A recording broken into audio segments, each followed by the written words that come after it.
Serving a Purpose. The 4th of November, 1958.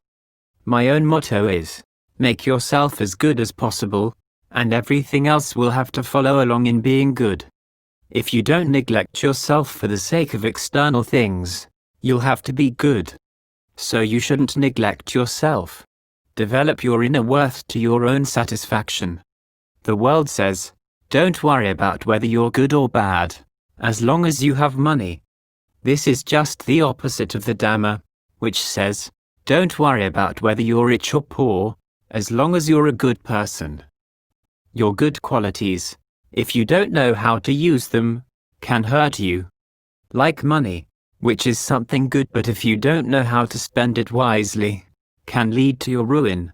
Or like a good sharp knife that, if you don't know how to use it properly, can do you harm. Say, for instance, that you use the knife to kill someone. When you're caught, you'll have to be thrown in jail or executed, which means that you used the knife to kill yourself.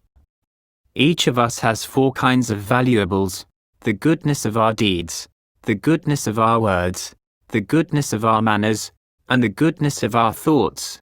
For this reason, we have to care for these valuables as best we can. Most of us have good things to our name, but we hardly ever bring them out to put them to use. Instead, we like to bring out only our worst things to use.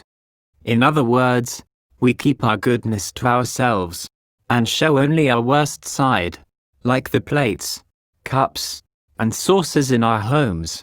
The good ones we keep in the cupboard, and only the chipped, cracked, and broken ones get put on the table, because we're afraid the good ones will break. As for our best clothes, we don't dare use them because we're afraid they'll get old, stained, or torn. So we end up keeping them packed away until they get so moldy or moth-eaten that they can't be worn and have to become rags. As a result, we don't get any good out of our valuables in line with their worth.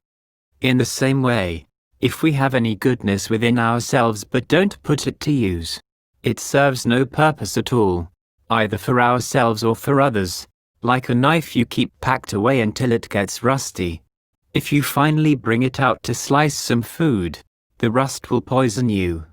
If you happen to cut your hand or foot with it, you may come down with tetanus and die.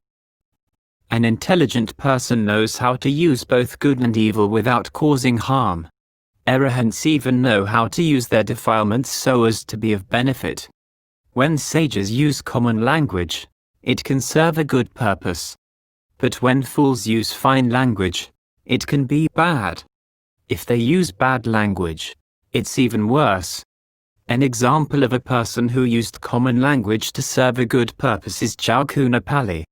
One time he was invited to give a sermon in the palace, during the weekly funeral observances for a young prince, whose death had caused a great deal of sorrow to the royal relatives. On the previous weeks, some very high-ranking monks from Wat Debsirin had been invited to give sermons, and they had all gone on about what a good man the prince had been, and how sad it was that he had come to such an untimely end, that prevented him from living on to do more good for the world. This had caused the relatives to cry all the more. When it came to Ṭhānissaro's turn to give a sermon, though, he didn't carry on in the same vein at all. Instead, he started out with the theme of mindfulness of the body, describing the ugliness and foulness of the body, which is full of repulsive and disgusting things: snot, spit, dandruff, sweat, etc., etc. When the body dies, there's not one good thing about it, he said, but people sit around weeping and wailing with tears streaming in tracks down their cheeks and mucus running out their noses and dribbling down to their chins. With their faces all in a mess like this, they don't look the least bit attractive. This made the relatives who had been crying so embarrassed that they stopped crying immediately, after which they expressed a great deal of admiration for Ṭhānisssaro and his sermon. This is why it's said that a person who uses a sharp tongue with skill is a great sage. If people are wise, then no matter what they say, it serves a good purpose because they have a sense of time, place, and the people they're talking to.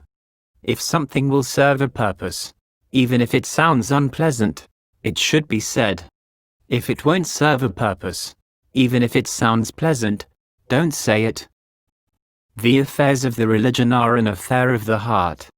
Don't go looking for them in the dirt or the grass, in temples or in monastery buildings. Although people may do good with their words and deeds, it's still an affair of the world. The affairs of the religion are quiet and still, without any fuss or bother. They are aimed at a mind that's pure, undefiled, and bright. With goodness, there's no need to do anything much at all. Simply sit still, and there's purity.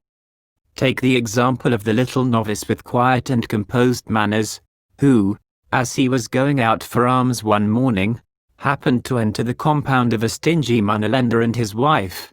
Whether or not they would put any food in his bowl, he didn't show the least concern, and he didn't open his mouth to say a word. When he left, his bowl still empty, he went calmly and unhurriedly along his way. The moneylender's wife, seeing him, became curious, and she trailed him from a distance, until he reached a point where he suddenly had to go to the bathroom. Carefully he put down his bowl, and, using his foot, cleared away the leaves to make a little depression in the dirt so that the urine wouldn't flow off anywhere. Then, after looking right, left, and all around him to make sure that there wouldn't be anyone walking past, he squatted down to urinate unobtrusively in the proper way. When he had finished, he used his foot to cover the spot with dirt and leaves as it had been before, picked up his bowl and went calmly on his way. As for the moneylender's wife, who had been watching from a distance, when she saw the manner in which the little novice was acting, the thought occurred to her that he had probably buried something of value.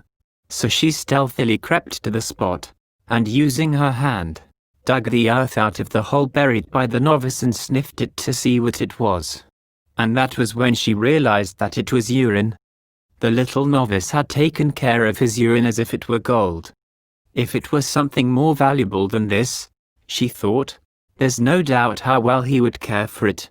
With manners like this, we should adopt him as our foster son. He'd be sure to look after our fortune to make sure that it wouldn't get wasted away. She went home to tell her husband, who, impressed with her story, had a servant go and invite the novice into their home so that they could inform him of their intentions. The novice, however, declined their offer to make him their heir, and taught them the Dhamma, making them see the rewards of practicing generosity, virtue, and meditation. The moneylender and his wife were deeply moved, overcame their stinginess, and asked to take refuge in the Buddha, Dhamma, and Sangha from that day onward.